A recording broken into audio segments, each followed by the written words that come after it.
Folks, welcome back. My name is Rudy. You're watching Timmy's Emporium, where we report the news in the cardboard world.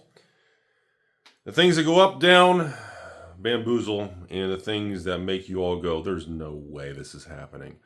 So today, it's a flesh and blood update. You guys are blowing me up with messages. You guys are blowing me up about what's going on. I'm going to cover it. I'll give you my opinion. I'll give you the positive, the Rudy concern side, and we'll see what happens next. So, a few weeks ago, or 2 weeks ago, we reported about the Dynasty being bought out and going above MSRP from 100 to 110, I think it was. And then we reported the new Flesh and Blood set, the Hunted, broke above $100, and everybody it was met with two types of people. I had one response saying, oh, there's no one buying it. Look at the lack of liquidity online. It's all artificial and fake, as with Flesh and Blood. Same old negative BS. And then I had other people saying, Rudy, is this the beginning of another turn in the market? Kind of like what happened when you were talking about Q3, Q4 of 2023, when the market bottomed for Magic. And in my opinion, this is almost suspiciously bizarre because this is a lockstep carbon copy of the exact movement that Magic the Gathering did at the bottom of the market when the market turned. And I reported on this. And again, it was met with criticism and negativity for months until people realized, holy crap, modern Magic collector boxes were turning. So now I'm looking at this and I'm going, Dynasty booster boxes of Fab 2.0. Let me just make sure I get this right. I want to make sure I'm not blind. Have skyrocketed from $99 a box to $215 plus tax with actual sales. So in the last 30 days, the supply has gone. It's an out-of-print product. It's a Fab 2.0 set. And honestly, I told you all about a month ago. I told you 6 weeks ago. I said in all the sets, I predicted that Dynasty was going to be the market leader. Then I said that with the newest three kind of powerhouses with heavy hitters and Misty and Rosetta, sure, they're going to do just fine. But I also purported on, obviously, outsiders. And of course, yes, I see you guys out there, you and your little $110, $120 Majestic Codex. I'm aware. But now we have outsiders hitting 130 plus tax on the open market. And if you look at the market thing here, it looks like we have a situation where some collectors, and I'm going to say it, investors have returned to Flesh and Blood and they have nuked the market. There was a massive volume surge in the last 7 to 10 days. Now, I can say, well, that's exciting that we have collectors and investors moving in heavy again in Flesh and Blood. And then some of you all are going to reply to me and say, well, Rudy, here we go. Flesh and Blood's going to get manipulated. Investors are going to push the market up. So no matter what your perspective is, you can spin it either way. I'm here to report to you. And again, I don't have any for sale. So if you're interested in these products, don't ask me. You got to ask other people. Buy online. Support your LGSs that carry Fab. So, I don't know if the Dynasty price of $215, $220, $230, I don't know if this price is going to hold. This is over 100% price swing in literally 10 days. That's really extreme. Now, similar to the Kaladesh and Magic the Gathering situation, now the market's going to test over the next 90 days is, does a bunch more supply of these sealed products come to market that have been sitting in evil Timmy's basements, that were overprinted, whatever the negative drama you guys want to circle around this. The next 90 days, we're going to have a market test where people who've been stuck with the product, if the product's doubled, people who haven't are going to sell into the strength, which means they're going to list the products and undercut the price. So now we're going to find out if this is sustainable. My opinion, I'm going to go on and be on record. I think it's going to hold. I think the Dynasty from 110 to 230 with tax is a little harsh. I think it maybe pulls back to maybe 150s to 200. But still, we are experiencing a situation exactly. And I hate to compare one card game to another because it's not fair to either card game. But when the market has behavioral patterns, I want you all to understand there are signs you can look for. In this situation, this is the exact thing that Magic went through in October, November, Black Friday, Amazon dump, Cynthia Philip Morris, Funko Pop, Stepsister Williams, when she literally, and I reported, hey, it looks like something's happening. And of course, I was just railed with middle fingers and closed accounts and F you, Rudy. Now, obviously, modern Magic, nobody can argue with it, even though it's really expensive and sometimes feels like a ripoff. Now, Flesh and Blood is very cheap compared to Magic's and Wizards pricing. I mean, again, we're talking box prices that were $80 to $90 for 2 years. Now they're moving. Again, the starting point of these products are so low, the percentage swings are substantial. Remember, folks, when we talk about a $100 Flesh and Blood box going to $215 plus tax for Dynasty, that's a 115% price swing. That's equivalent to a $300 Magic Collector box going to like $650. Like, understand, on Wall Street, we don't really care about raw numbers. We care about percentage movements, rates of change, okay? We talked about that with the Bitcoin thing the other day. It's, when you look at charts, it can be confusing. Sometimes you got to adjust it for, logarithmic, or you have to look at rate of changes. And in this situation, just understand, the price starts so low, this kind of swing on a percentage scale is massive, okay? Now, what does this mean next? Now I'm seeing signs of spillover into other products. Again, people are going crazy for the hunted still. Please stop asking. I don't have any for sale. We are still seeing a lot, because you have this situation where I told you on the other video about a week or so ago, people say, well, Rudy, look, and I've talked about this with LSS, and they told me the same thing. Look, Rudy, there's nothing selling on TCG Player. No one wants Flesh and Blood. I've told you all, there are thousands of stores and LGSs that are on the books that order Flesh and Blood in the United States. If you're an account, no joke, when we talk to your distributor next week, after this holiday weekend, ask your sales rep. Just be like, hey, I know you legally can't tell me how many stores order a product and who gets what, but just answer this question for me. Ask your sales rep. They're legally allowed to answer this. Just ask them, are a lot of stores ordering Flesh and Blood boxes and cases on release? Yes or no? A generic question. A sales rep for any distributor, or I guess the ones that carry Flesh and Blood, Peach State and Southern, they can legally tell you, yes, of course, a bunch of my accounts, sales reps have hundreds of accounts. Of course, yes, they order Flesh and Blood. And you were literally going to know immediately, well, wait a second. If there's 1,000 plus stores in the United States ordering Flesh and Blood, and you go on TCG Player, and there's 10 stores with boxes listed and nothing sold, where's the product? And I've told you all this a few weeks ago. When I've asked other LGSs, it's one of two things. Rudy, we don't sell sealed product. For some reason, nobody buys sealed product. There's no liquidity in sealed product on TCG Player and eBay with Flesh and Blood. The obsessive competitive player base doesn't buy sealed product online. They literally buy the singles they want. So therefore, stores are literally not selling sealed boxes or cases online. They just open them and sell the singles because they make a lot more money. Or, well, yeah, I know. People buy them in the store and actually draft. It's a weird thing. I know. Apparently, it's a card game. Don't tell anybody. And that is the kind of that tug of war that's going on. I just want to make a video because at this point in time, I want to be on record. The market's turned, and it is turning with a vengeance.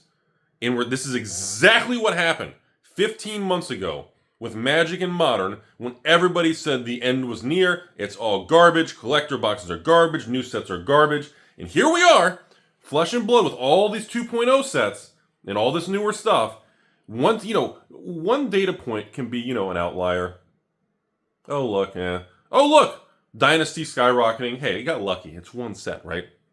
Well, the print run of Dynasty was still pretty high.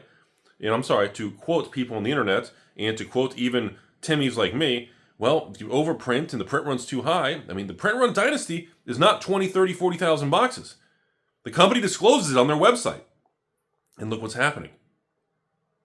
And so one data point can be an outlier. It could be an anomaly. And then you get a second data point. Oh, wow. The new Flesh and Blood, the Hunted set. Wow. The EV is like, what is it, 110, 120, 130? That's really high. value of cards in a brand new box, and they're not tanking at release. And the newest hunted set is already going up further. Wow, that's a second set. That's kind of strange. Yes, you in the back. So Penelope in the back is now telling me, well, Rudy, now we have Outsiders, 130 plus tax. Okay, hang on. When you hit 3 sets that are all doing the same thing, this is irrefutable. This isn't evidence of just, oh, look, an anomaly. This is a market shift. And I know, make fun of Rudy. We'll see, Rudy's going to make the video. And then after that, it'll be a self-fulfilling prophecy. He is the puppet master. Look at Rudy. Look, ready? Yeah? You can say whatever you want. I am telling you all, right now, this is the data on the market. You can like it. You can dislike the data. You can hate Flesh and Blood. You can hate the company. You can hate Rudy. You can blame anyone you want. But this is what's happening right now. Now, what happens next? In my opinion, I think more of the sets are gonna kind of follow. See, we have these situations where we had a hard bear market. We had the COVID thing. We had literally some bad players in the market who actually never ran sales and hoarded the product and never actually sold the Flesh and Blood product. In Magic the Gathering, we had Magic 30. We had collapses and problems of bad management with Magic and Wizards. And everybody said that era of product and collector boxes were dead. The market bottomed and turned. Well, look at Flesh and Blood. Well, Rudy, Tales of Aria and Everfest are still cheap. This is what has happened is you have one block in the Flesh and Blood history. Monarch Tales Everfest. Right after the golden age of obviously WTR or WAC, as people call it. Welcome to Wraith, Arcane and crew. And you have one block in Fab's history. And the prices are low and soft, and the cards are banned or living legends or whatever's going on. And because of that one block in Flesh and Blood's history, all the collectors and investors are like, fuck it, I'm out. They don't know what he's doing. James Light, he's a meat popsicle. He's an alien. He's reptilian. He's from Pluto, and we know Pluto's not a planet anymore. And everybody was just like, I'm out. And then the game goes to Fab 2.0. Everybody in the world is going, is this going to work? I have no idea. What does this mean? I thought the original plan that James designed was this whole, but now we're abandoning? I don't know. And now we fast forward. So we had this original block of all this beautiful craziness that threw the world by storm. And then we had block 2, where some big snowy snowball companies came in and did some things they shouldn't have done. Okay? And then it had some problems. And now because of that one block, all future Fab 2.0 sets and all these things, everyone's going, I'm not gonna keep any extra boxes. I'm not doing nothing. And now, this is exactly what happened with Magic, by the way. And again, I hate to compare, and I apologize to people who hate Magic or love Magic, but this is like deja vu. Everybody said the same shit. Magic collector boxes from 2021, 2022. It was overprinted. The company didn't know what they were doing. And now here we are. Fab 2.0. The evidence is coming in. We are getting data over multiple years. And it's working. And the prices are strong. The market's happy. And yeah, the EV of the cards are way higher. We've talked about this. There's this obsession with EV on sealed boxes versus singles. And we've discussed for 10 years on this YouTube channel that you're not supposed to be able to open an out-of-print booster box and make equal to or greater than in value of singles. It doesn't work. The older the box, the spread between singles and boxes should continue to widen. Okay? Now, situations like Dynasty, Outsiders, because some of these expensive-ass cards, and even the new Hunted, the cards there's too much value compared to the box. The box has to go up, or the cards have to go down. And I know some of you are going to say, well, Rudy, Flesh and Blood, LSS, they're all about their competitive play. They're all about their game pieces. Any card that goes up, they're going to reprint. They're going to have 69 versions of the Tunic. They're going to reprint 69 Command and Conquers. I know exactly what comments are going to say on this video. I've been doing this shit for 10 years on YouTube. Flesh and Blood's 5 years. I already know what the internet's going to say. And my counterpoint to you is, well, they just reprinted Command and Conquer, CNC, and The Hunted, and I don't see a price collapse, and everybody's going crazy and actually wants it, and I'm not sure I can really argue with that right now. So I just want to report to you all, the Flesh and Blood market has shifted, and most likely we are going to have a very high probability of this type of bullish behavior on different Flesh and Blood singles and boxes. It's most likely the highest probable chance is this is going to spread to other products of Flesh and Blood. Most likely, we're probably going to see price upticks of other 2.0 sets and also the very original old stuff. Because at the end of the day, if Dynasty goes from $230 a box, let's say the price holds. Let's say it goes to $300-$400 a box. Please don't message. I still don't have any for sale. Buy from your local LGS.